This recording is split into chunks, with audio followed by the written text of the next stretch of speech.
Hello and welcome to the debate. I'm your host Sana Maqbool with you at PTV World. In today's show, we will be taking a look at two important stories. The first, of course, is going to be in reference to the current political situation and the series of developments that have been taking place, particularly, of course, in KP Punjab and also at the centre. In a recent development, we saw that the National Assembly Speaker has accepted a further 43 resignations of the Pakistan Tehreek-e-Insaf, and of course, this has been submitted to the Election Commission of Pakistan as well, and a decision is awaited regarding their notifications with regards to, of course, these particular resignations, as 45 PTI members earlier had already gone to the ECP in terms of their withdrawal of these resignations, in terms of course, their presence at the centre and what the PTI leader Fawad Chaudhry has termed as a return of a limited number of PTI lawmakers in the National Assembly for, of course, the position of the opposition of the House.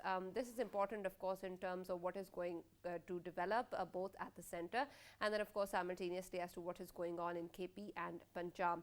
We also know that in Punjab, the appointment of the caretaker chief minister by the Election Commission of Pakistan is not acceptable to the PTI, as was stated by the PTI leaders and also the PTI chairman Imran Khan, who has termed this particular appointment as a biased one, and of course also talked about how this exposes the Election Commission of Pakistan. It is, of course, interesting to note that while the PTI chairman is questioning the credibility of the Election Commission of Pakistan, it is the same body that the other PTI lawmakers have been turning to regarding the withdrawal of their resignations as well. What this means, of course, in terms of what is going to develop in the coming days and months, particularly in terms of the kind of calls for protests that have been announced by the PTI chairman starting from today in various parts of the country against the setup of the caretaker chief minister, is going to be an important one. At the same time, in a meeting between Chaudhry Pervez Elahi and the PTI chairman Imran Khan, it seems that the decision to go to the courts has also come forward, where, of course, the PTI is going to be questioning this particular appointment and seeking help. What happens there is also, of course, a big question mark. So we're going to be exploring all of these dimensions in terms of what is happening within the country, especially, of course, in the background of the very difficult economic condition that the country is going through.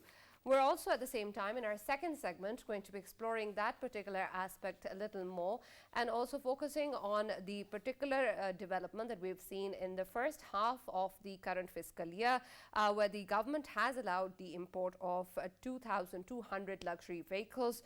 And this is coming at a time where, of course, we are crippled with foreign exchange control over the imports of even the most essential items. And a large number of containers, of course, are still stuck at the ports, with the numbers coming in thousands, also including perishable items which are still stuck in terms of not being able to obtain LCs. And because of this, when we move forward with regards to this particular development, serious questions can be raised as to why this particular decision was taken, how in fact it is helping in any way the country in terms of economic progress, and in the background of the very severe economic challenges that the country faces, with an all-time low of foreign exchange reserves and, of course, the 9th review with the IMF still pending, what it is that was necessary in terms of this particular import to take place, that such a decision has been taken, and how it's going to impact the overall economy and what can be done, especially in terms of the building crisis that the economic front is seeing in terms of being able to help the masses, the poor, who are facing the biggest brunt in terms of this particular crisis,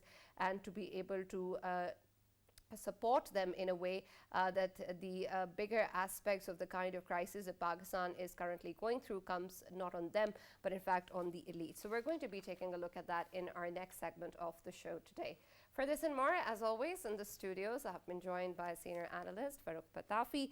And for our first segment of the show today regarding the political situation, we've also been joined by Sardar Ramesh Singh Arora, who's leader PML-N, and also Barrister Safi Ghauri, who's a political analyst. Thank you very much, gentlemen, for joining us and being a part of the debate. But let me start with you, Farrukh. Today, when we take a look at the situation in terms of the current political crisis and what is going on, especially with regards to the developments coming in from the PTI side simultaneously in the provinces and at the center, what do you make of first the decision in terms of the National Assembly Speaker of the acceptance of 43 resignations? Only two are left, and it seems that that's only because of a request for leave that was given. But now, of course, a lot seems to be held in terms of what is going to happen with regards to the decision that is going to come out from the ECP, whether or not the withdrawal will be accepted or the BTI lawmakers will be denotified. What do you think the Election Commission of Pakistan, the role that it has to play in this regard will be? Right, Sana, I think that while we keep on hearing from pundits that PTI is playing the long game, its short game is really, really bad. It seems that they can't see beyond their noses. Because, let me remind everybody that when they quit assemblies, they had tendered resignation, and their own deputy speaker had purportedly accepted all those resignations. Right now, we are told that they are returning to the parliament, or they're trying to return to parliament because they wanted to take the mantle of opposition leader away from Raja Riaz, right, who is the head of the forward bloc. Even though it has not been unseated, he enjoys the post of opposition leader in the National Assembly. Now the question is, when you were tendering resignation and you knew that these 20 plus people are not going to resign, did you not see it coming? If you remember, Sana, I kept on reminding everybody that this is exactly what is going to happen. At that time, they were very confident. Only until 2 weeks ago, they were repeatedly saying, and their delegations were meeting or trying to meet the Speaker of National Assembly, that their resignations be accepted en masse. And now we are seeing that their resignations primarily of the entire PTI have been accepted, with the exception of the forward bloc.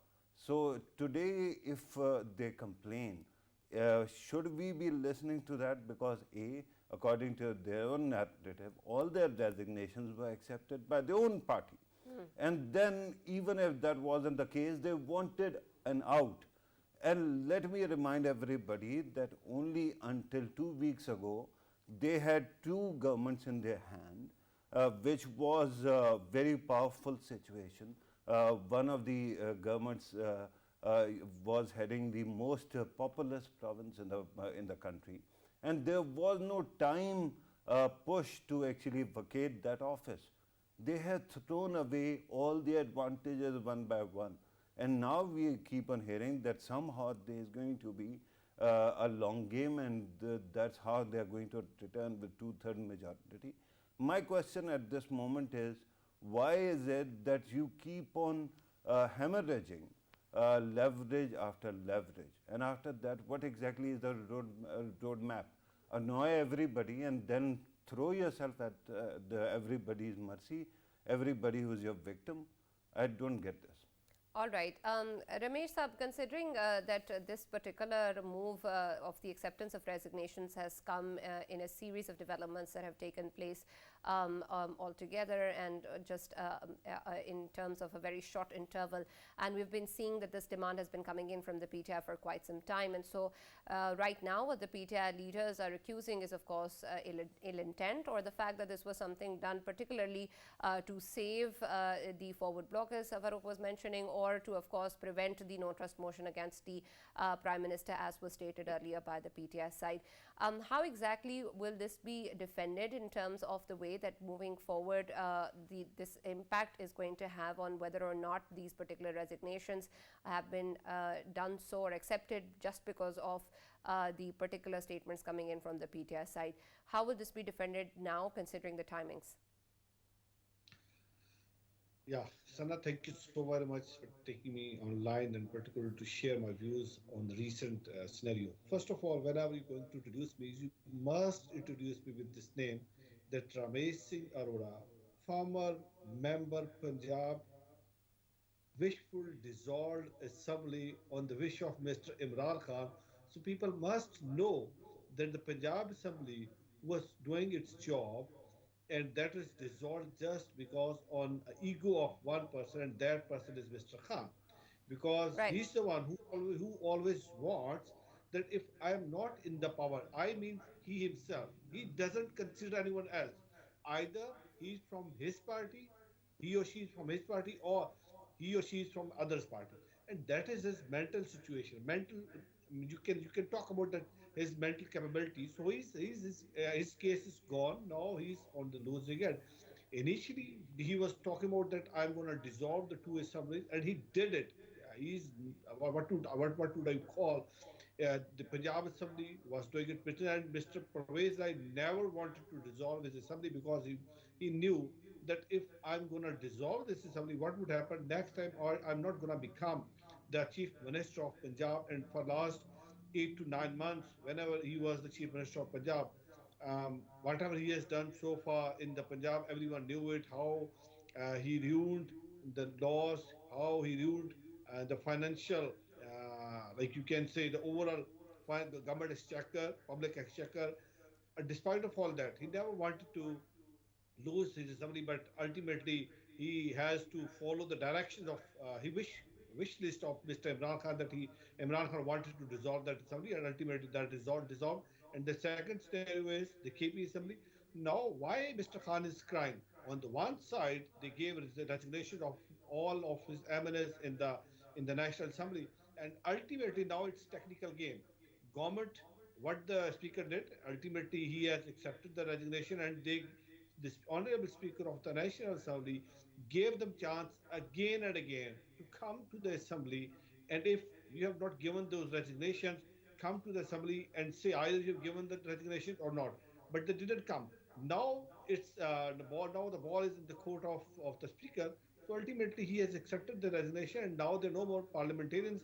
Whosoever is in the parliament not submitted the resignations, they are in the parliament, and those who are sitting in the parliament, they are from the PTI.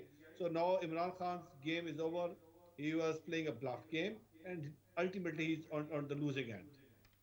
Right. Barrister Safi, of course, the ECP is a body that the PTI chairman has been criticizing for quite some time now, among the many that he does. And when we take a look at what currently is going on, there seems to be, of course, objection regarding the appointment of the caretaker CM in Punjab, regarding which, of course, it seems that they're now going to be going to the courts. Also, at the same time, the PTI lawmakers have also been going to the ECP regarding the withdrawal of their resignations, the ones, of course, which have been accepted today by the National Assembly Speaker. What does this mean in terms of the way that moving forward, any particular decision taken by the ECP can have any value for the PTI? And then also in terms of going to the courts, in both the cases of the appointment of the CM and also regarding these resignations, what contribution can be played in this regard, and how will this be aligned with the role that the ECP has to play?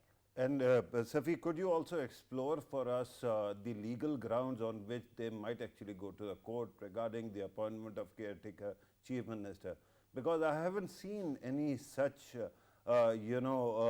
examples in the past. Yeah, and honestly, I don't have any clue what possible legal ground they could take. So, Sana, thank you for having me, and we'll take both things at the same time. But all of these things are also interconnected, and this is classic PTI behavior, is it not? To, on the one hand, go to an institution, in this instance, the ECP, but also previously we have seen the courts, we have also seen the establishment, we have also seen the bureaucracy, we have also seen the United States of America, to go to one particular party and plead for their assistance, and then at the same time go to the public and say, oh, this party is dead against us, this party is victimizing us, this party is the reason why we are in this sad state of affairs. And so this is what they're doing, right? Two very different cases. One, appointment of the caretaker CM, which they think is malafide. Apologies, sorry, Right. I was Go ahead. Go apologies. ahead. And on the one hand, they want to they chief election commissioner, and on the other hand, they want to run straight to the election commissioner themselves and ask him for mercy and ask him for his assistance in stopping the denotification of the PTI MPs, which Farrukh Pitafi Saab very succinctly pointed out. were given ample chances not to resign and then yet chose to resign, continue to insist that they wanted to resign. So this is what leaves one dumbfounded. And honestly, at this stage, the only rationale I can pull out of all of this is that PTI is hoping to create economic and political unrest such that Pakistan has never seen before. And in creating this chaos, they want to stir up a tornado which which would somehow decimate the existing government. They don't care for the country. They don't care for anyone but themselves, and they're just hoping that if we are going down, then we should take down everyone else with us. Now, as far as the legal queries are concerned, the first issue is that of the caretaker chief minister, and I am very clear that this caretaker chief minister was the only legally viable option. Yeah. PTI presented three options. One of them backed off himself of his own accord. He did not, he recused himself. He said he did not want to be the PTI's chief minister. One of them was a serving bureaucrat, a Yeah. serving bureaucrat who is by law barred from of holding the position of the chief minister. And one of them was a foreign citizen, once again, by law, not allowed to hold the position of chief minister. So PTI gave three options, all of them barred by law, could not have become chief ministers. Now, the PDM gave two options. One was Mohsen Naqvi, who is now the chief minister, and one was Ahad Chima. Ahad Chima was the very bureaucrat whom Imran Khan himself personally removed from power as Chief Secretary Punjab. And Imran Khan holds a personal grudge against Ahad Chima. In many ways, Mohsen Naqvi was the lesser evil for PTI. And despite the fact that the Chief Election Commissioner chose the better version for PTI still decided that they would want to go ahead and berate the Chief Election Commissioner, which is once again something that we have come to expect of PTI. The Chief Election Commissioner could not have chosen anyone other than these two. He chose the one that has actually had less of a grievance with PTI and is less likely to hold any grudges against PTI, and also has a personal relationship with Chaudhry Pervez Elahi. He is, in fact, a relative of Chaudhry Pervez Elahi, if I'm not wrong. So, despite these qualifications, the PTI still wants to berate him. And as far as encircling him, like they did yesterday in the election commission, when they surrounded the chief election commissioner and asked him to stop the denotification, I'm not sure how that's going to go down, if that's something that is even appropriate. But I'm very clear on the singular aspect that there is no grounds to challenge the appointment of a caretaker chief minister. PTI has shot itself in the foot, as it does ever so often, and it does so because of its myopic vision. They were in such a rush to dissolve the assemblies that they perhaps did not know what the consequence would be, or perhaps they did know what the consequence would be. And this is the second aspect of this thing is far more ominous.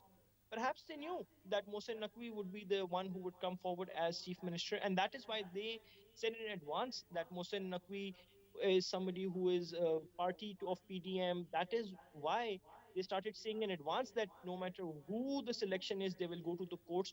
And that is why there was an online propaganda machinery working in advance, showing pictures of Mohsen Naqvi with the likes of Shabaz Sharif, just so that they could try and stir up public sentiments, try and stir up further controversies, try and agitate the public, and somehow cause more damage to the system. Right, That's really the absolutely. And I'm glad you pointed that out, Barrister Safi, because I was going to talk a little bit more about that as well, because of course we can talk about the legalities regarding the options that were shared by the PTI, but perhaps the way that the PTI chairman and other leaders have been mentioning this particular appointment is that they have proposed men of credibility, and what the ACP has chosen is somebody who is not objective or neutral and is of course a biased decision that has taken place and exposes the ECP, which is what the chairman claims. But Farrukh, despite the fact that, as Barrister Safi has made it clear that that's not the case, it still seems to be something that can be perhaps easily built upon or easily believed, considering, of course, we also saw the announcement of nationwide protests that have been going on. Is this something that still at least can be played by the PTI? Of course, Sana, it can be played by PTI, and this is exactly what PTI is trying to do. But earlier, Safi was saying that their strategy is baffling to him, right? I tell you what is more baffling to me. This amazing discrepancy in the attitude of punditry in this country, and I don't mean the present company, I'm talking about people sitting on, 7 to 11 shows who repeatedly keep on, every time Imran Khan Sahib even as much as sneezes, they actually declare him the victor and the moral, leader. And in comparison, whenever it comes to PML-N or the PDM, they start using emotive language, right? Oh, they have done this, how bad they are, look at it, right? This kind of, discrepancy is beyond me, and I really find it baffling. So I was looking at television channels and I was trying to surmise what exactly is happening. And to my surprise, it seems that Imran Khan Sahib is being blindsided by the people around him also.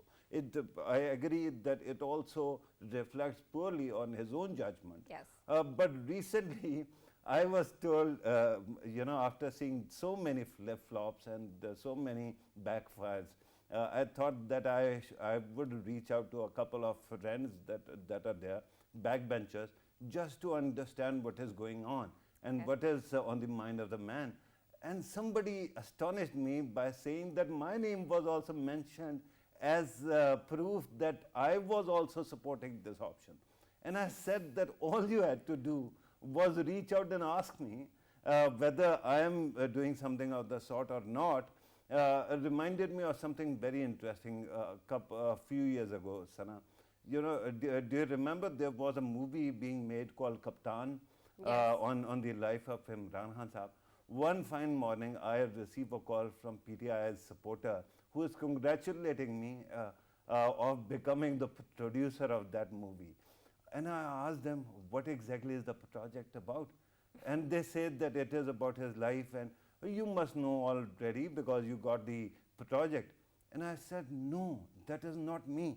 Turned out that there was another Farrukh Pitafi. In my entire life, I've never been a filmmaker. All I do is write columns, give lectures, analyze and host programs. But they had actually given the project to another Farrukh Pitafi who literally sank it, right? And I mean, this is the level of verifying news on the part of PTI. So that becomes quite a problem. But repeatedly, they keep on saying that PDM also and that's why the country is in such a state, because the PDM should have immediately dissolved the assemblies and gone to the electorate. I tell you why they did not.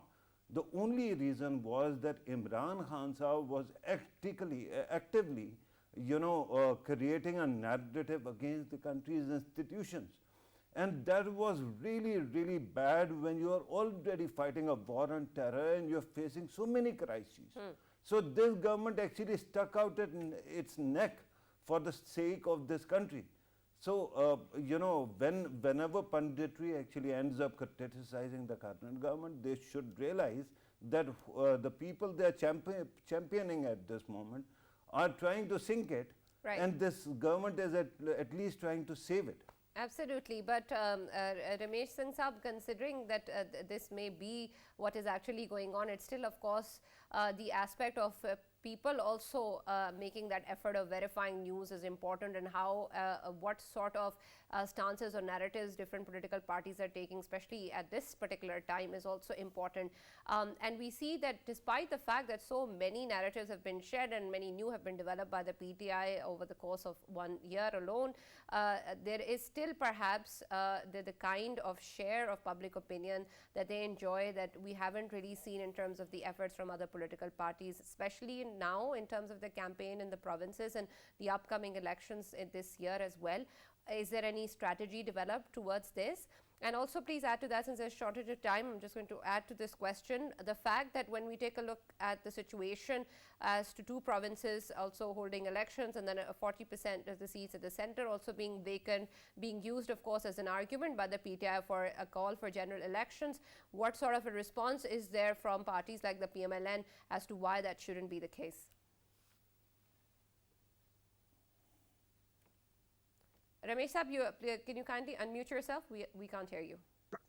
Yeah, Yes, go so ahead. now one thing we need to understand, not only the political parties, the entire nation should realize one thing, and that is Mr. Imran Khan and all of his allies, they totally believe on the fake news. And this is how they have manipulated the things. And if one thing you need, look into it, that he has polluted our culture, he has destroyed our values, and the social fabric we had in our community, that is totally destroyed because of his language, because of his actions, because the way he is using particularly to mobilize the youth. And one result you have seen, you have observed in the recent local government elections in Sindh, what has happened in Karachi, what has happened in Hyderabad, what has happened in the rural Sindh. So this is the result of his policies. This is the result of his actions, because people is not going to listen to him now. And about, if you talk about particularly about the elections, general elections of the provincial assemblies, those provincial assemblies, two provincial assemblies, who just because of his ego he dissolved those assemblies. So let's see, because the time will come. I don't know what the political parties will take the decision, because we are still waiting. So my assumption is that election will be on time, and that is October. So he would cry all the time. There would be hue and cry all the time. And Mr. Khan is crying for the last 10 years. He was All on right. container.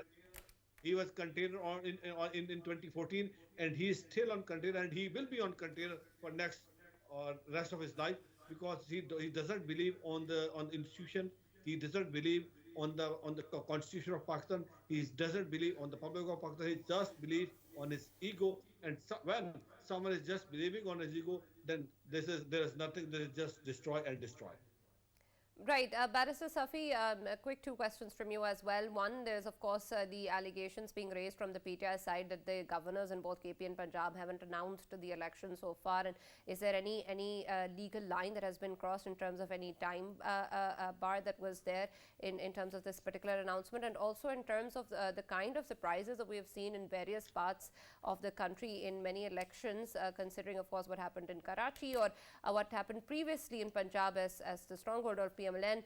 Do you think that since then the dynamics have shifted, particularly in the province of Punjab, for all the political parties? And what do you imagine may be the strategies that would work for the PML-N, PPP, or the PTI? Thank you, Sana. So, first off, the new chief minister has 90 days. Post the 90 days, then the elections will be held. There is no need for to announce elections. The election commission has a substantial job to do before they can announce dates for the elections. It's a lengthy thing, and they have reported these things to the Supreme Court in the past as well. It's not just a matter of announcing particular dates.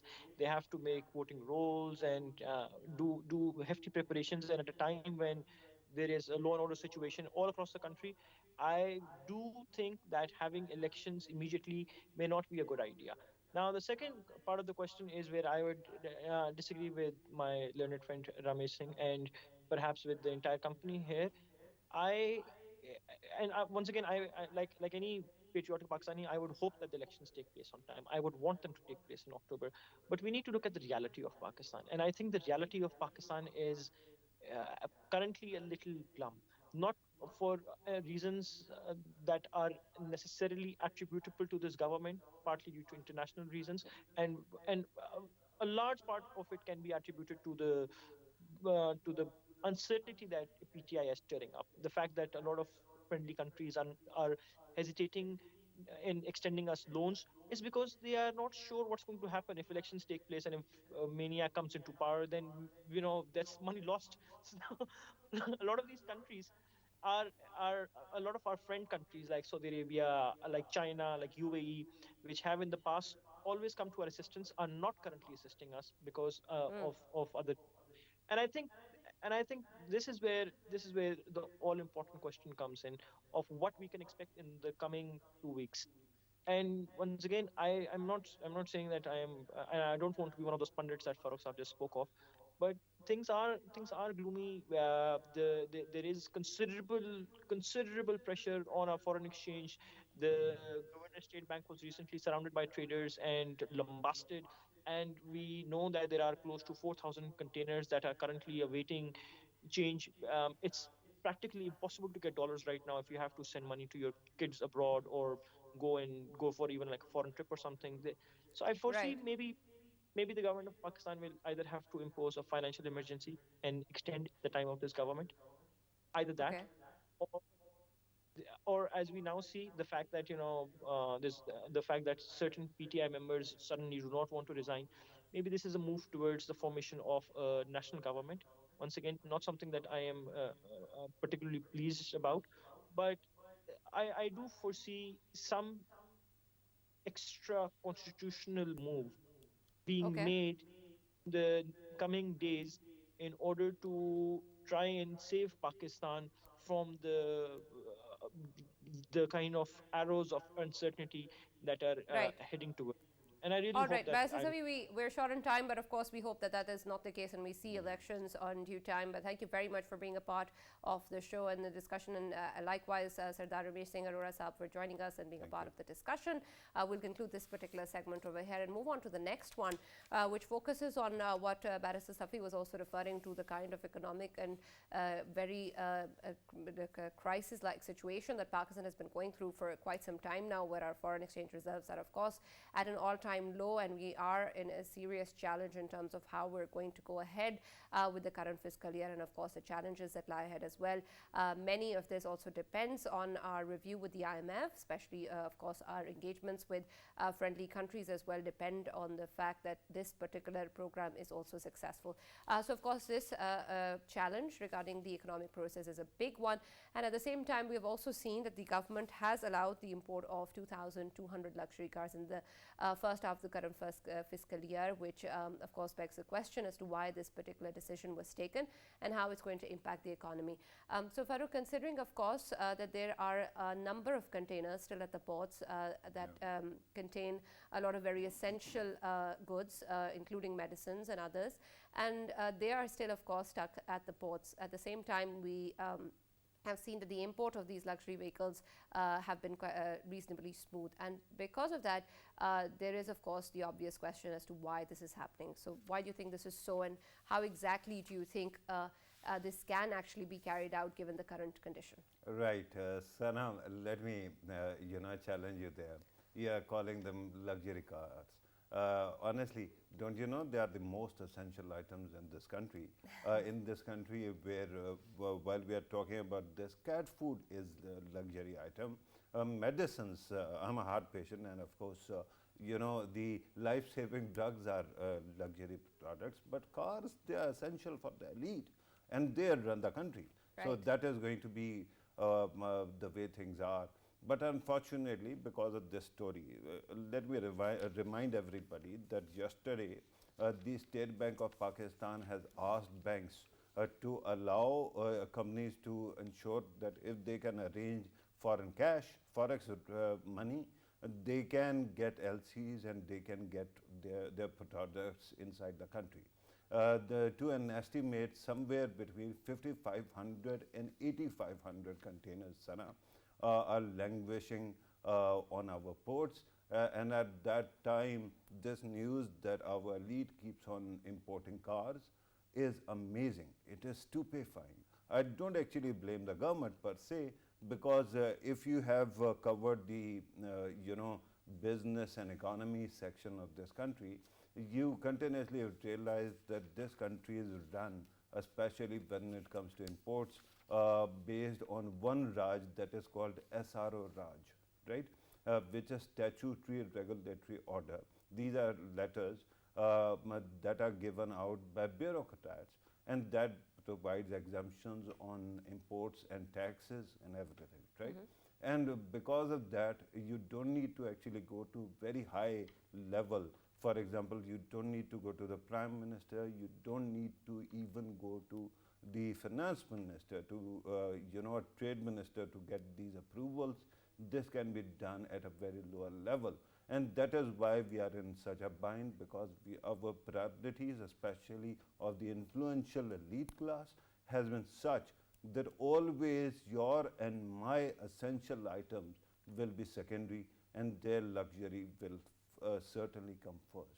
And these are concerns that have been going on around, and I think that I'm glad that somebody wrote this story, because it exposes the kind of priorities the elite has.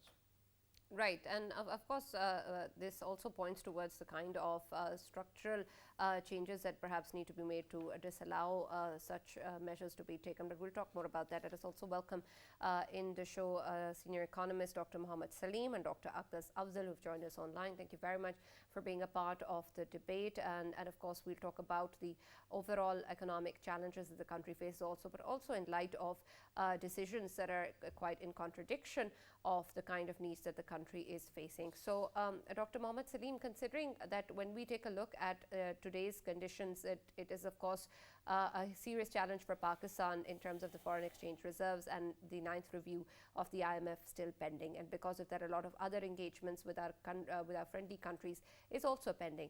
At the same time, this particular story of the import of vehicles is being allowed is something which is concerning regarding the priorities, as Farrukh was earlier pointing out.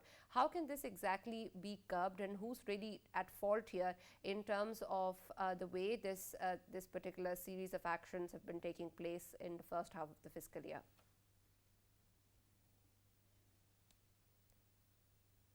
Mr. Mohammed Saleem, if you could please unmute yourself because we are unable to hear you. Hello? Yes, go ahead. Yes, yes. I think this is a very important issue which you have highlighted about the situation which we are facing, very serious. The shortage of dollars is the main issue. And that is the reason we are very much concerned about the dollar's demand sides and the supply sides. And to control this dollar demand, there is a need to curb the imports and the lifestyle of our elite, that they should be very much based on the, not based on the imported goods, but they should rely on the domestic products. Actually, when we look into the dollar situation, there are three main factors which are on the demand sides and the supply side of the both. We have to look into that. The reason is that there are three main factors of the supply side of the dollar. One is the exports, other is our remittances, and the third one is the foreign direct investment. The problem is that we are facing very severe issues on the trade deficit and the current account deficit. And the reason, I think maybe one main reason is the economic stability is also there. And the only factor which we can focus is that we have to curtail our imports and our luxury style, which we have already in our, especially elite, they have very luxury style and they are facing a lot of issues for the country as a whole. Right, absolutely. Dr. Aqdas, considering the challenges that the country faces, of course, there are going to be important decisions taking place regarding the decision of going ahead with the conditions that the IMF has proposed earlier, and of course ensuring the fact that the ninth review is successful and that we can provide some sort of hope in terms of where the country is progressing. But at the same time, when we see such developments taking place, how much of an impact do you think such stories or reports have on the overall credibility that Pakistan, of course, is trying to project and trying to ensure that they are serious regarding the challenges they face within the country and are ready to take important measures? Okay, thank you very much for that question. I have looked at that piece of news that you are referring to, that in the last 6 months, or the first 6 months of this present fiscal year, Pakistanis imported, or Pakistan imported, about 2,200 vehicles from abroad that were roughly worth about $1.2 billion. I mean, I would like to remind you and your audience that this figure pales in comparison to what happened during the same time last year, in the previous fiscal year. In the previous fiscal year, in the first 6 months, instead of 2,200 cars being imported right now, 28,000 cars were imported. So, I mean, you can see that there has been a massive change in the policy as far as allowing the imports of these vehicles are concerned.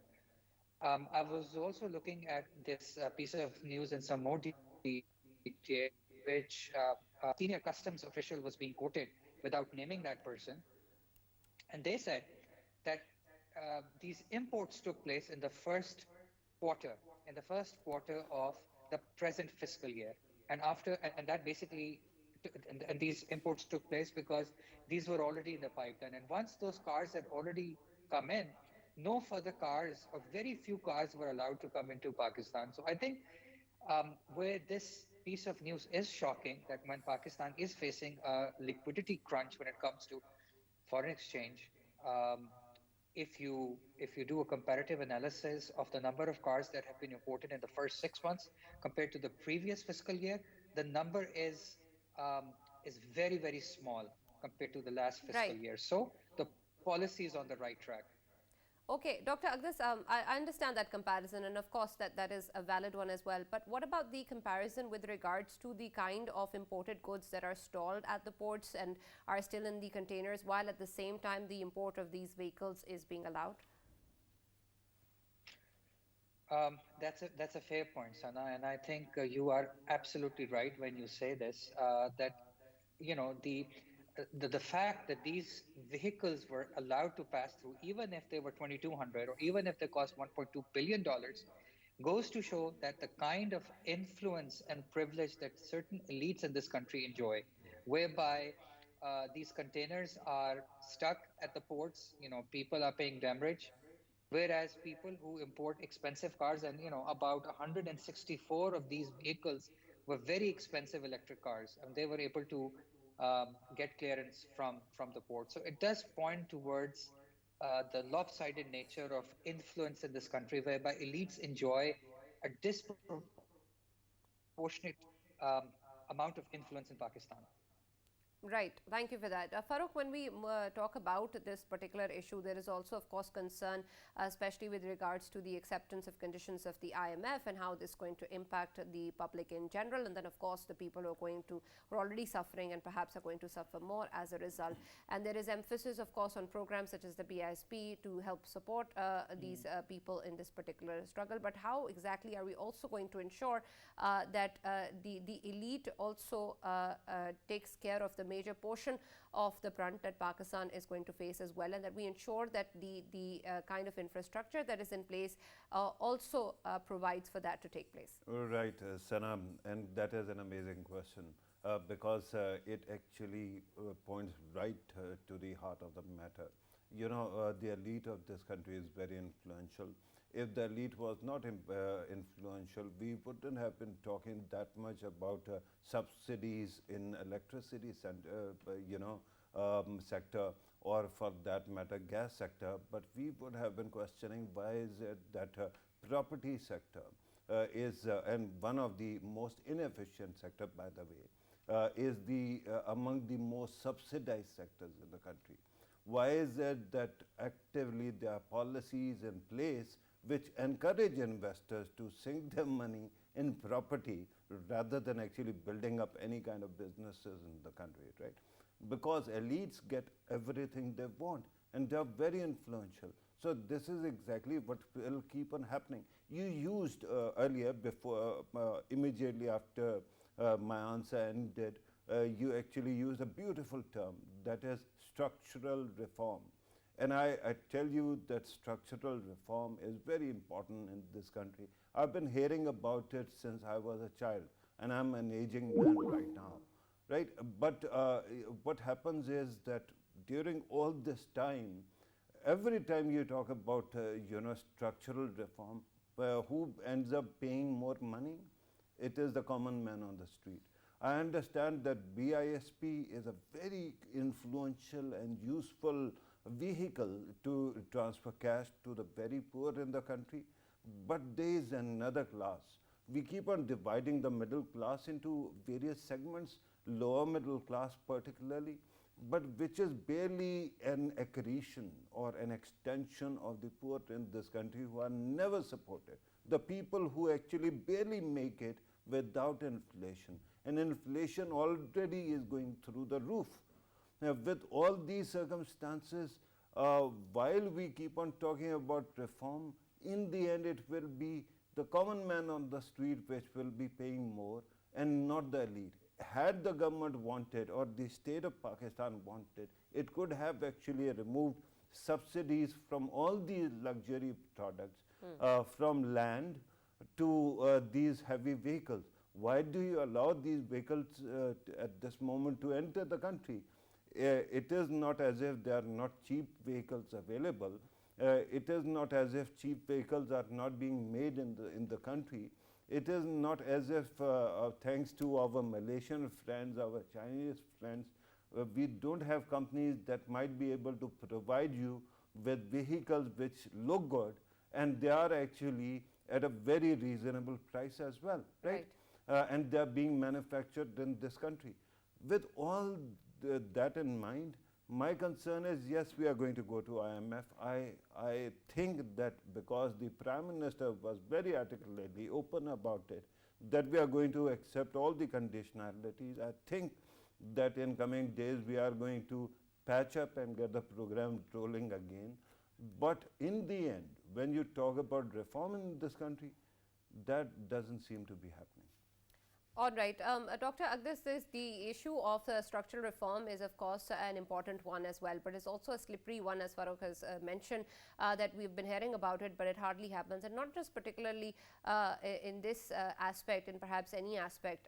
And because of that, we keep on emphasizing on what should or needs to happen, but we never really see it. Can Pakistan seriously afford that anymore, considering the current situation? And also, if you could quickly add to whether or not the development in the IMF's 9th review will be something that we'll be seeing soon enough. Well, to answer your question about structural reform, the answer is no. We cannot afford doing what we have been doing thus far. So I really think that the time has come for the government and really for everybody else who considers themselves a stakeholder in this system to seriously consider how we can move forward into the future without undertaking serious and sustainable structural reform. So, I mean, when I talk about structural reform, we're basically talking about reforming Pakistan's public finance systems, which basically means that we need to increase or widen our tax net. We need to bring more people into the tax net. We need to increase the revenue generation that Pakistan is able to make every year. So, and we also need to get rid of subsidies, especially the ones that are directed towards elites in this country. And you know, one way in which we could do that is through a process of privatization. But all of these things are easier said than done, as Mr. Pitafi was already referring to, that, you know, we keep hearing about these things without any tangible progress on the subject. And when it comes to answering your question about the IMF, I personally believe that I have seen certain indications, especially the present news, that the government or actually the Association of Exchange Traders in Pakistan are going to be moving away from the interbank rate is one indication that that's one of the sticking points between the IMF and the government, which was basically letting the exchange rate be determined by market forces, has probably been resolved. And I think in the days to come, we are going to see an announcement to the effect that Pakistan and the IMF have probably reached an understanding and that the program or the ERF has been brought back online. All right. Thank you very much, Dr. Aqdas Afzal, for those words and, of course, giving us your insight. Thank you, Farrukh, for your insight as well and being a part of the debate. As always, of course, we hope for better days to come and we hope that whatever decision is taken steers us out of the current crisis, both economic and political. That's all that we have from the debate. We'll see you tomorrow.